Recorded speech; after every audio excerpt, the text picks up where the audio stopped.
प्यारे दोस्तों, यह डिक्टेशन 500 शब्द की 80 शब्द प्रति मिनट की गति से बोली जाएगी। रेडी स्टार्ट करते ही डिक्टेशन शुरू हो जाएगी।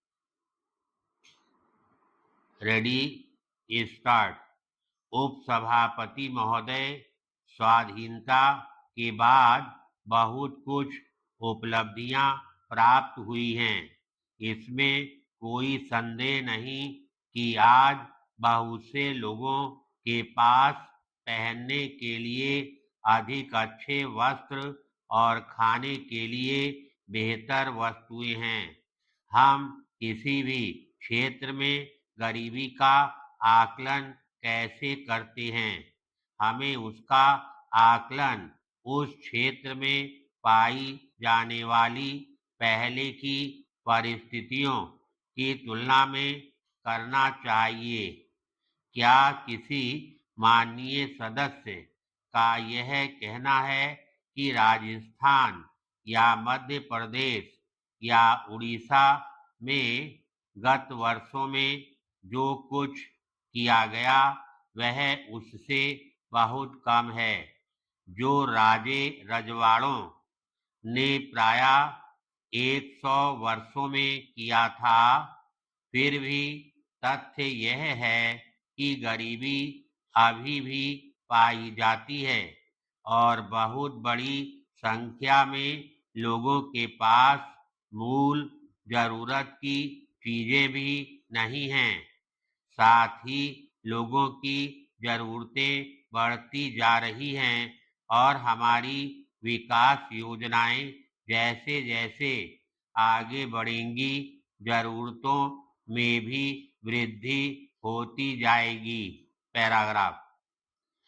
माननीय सदस्य ने हमारी गरीबी के खिलाफ लड़ाई का जिक्र व्यंग के रूप में किया, लेकिन यह उनके चुनाव घोषणा पत्र का शीर्षक था। जनसंघ के घोषणा पत्र की चमक दमक की तुलना में हमारा घोषणा पत्र कहीं ज्यादा तथ्यपरक और ठोस समस्याओं से संबद्ध था। यह दृष्टव्य था कि किसी प्रकार हमारी जनता ने विवेक का परिचय देते हुए जनसंघ के स्वर्ण मृग के प्रति कोई आकर्षण नहीं दिखाया या चाशनीदार शब्दों में लिपटे स्वतंत्र पार्टी के जीर्ण शीर्ण आर्थिक सिद्धांतों से वह पथभ्रष्ट नहीं हुई। इस चुनाव से पहले हमारे यहाँ और भी आम चुनाव हो चुके हैं।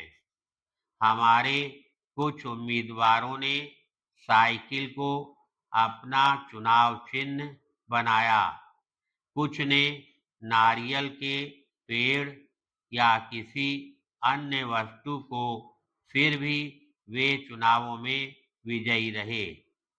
मैं यह भी कहना चाहूंगी कि यह अच्छा ही रहा कि हमने गाय और बछड़े को अपना चुनाव चिन्ह बनाया। इससे सिद्ध हो गया कि वह धार्मिक चिन्ह नहीं था, बल्कि गांव और कस्बों के लोगों की समृद्धि का प्रतीक था।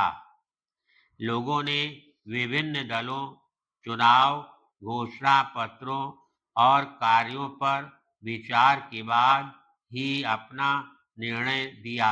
पैराग्राफ।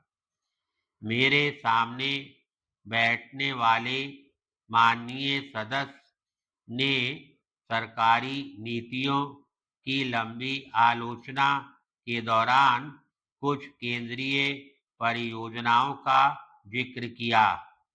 केरल के प्रति ना तो कोई जानबूझकर उपेक्षा की गई, ना की जा सकती है। केरल हमारे देश का एक सबसे सुंदर भाग है, जिसकी अनेक समस्याएं भी हैं। यह सही है कि सूक्ष्म उपकरण तथा फोटो रसायन के कारखाने, जिन्हें हम वहां लगाने का विचार कर रहे थे, स्थापित नहीं हुए हैं। लेकिन इसका कारण था कि पुनर्विचार करने पर यह पाया गया कि इन कारखानों के उत्पादनों की मांग पर्याप्त नहीं थी। सरकार को औद्योगिक तथा अन्य कार्यक्रमों की लगातार पुनर्समीक्षा करते रहना होता है और उन्हें नई परिस्थितियों के अनुकूल बनाना होता है। एक सदस्य ने एकाधिकारी वाणिज्य गृहों और उनमें से कुछ को नए लाइसेंस दिए जाने की चर्चा की। धन्यवाद।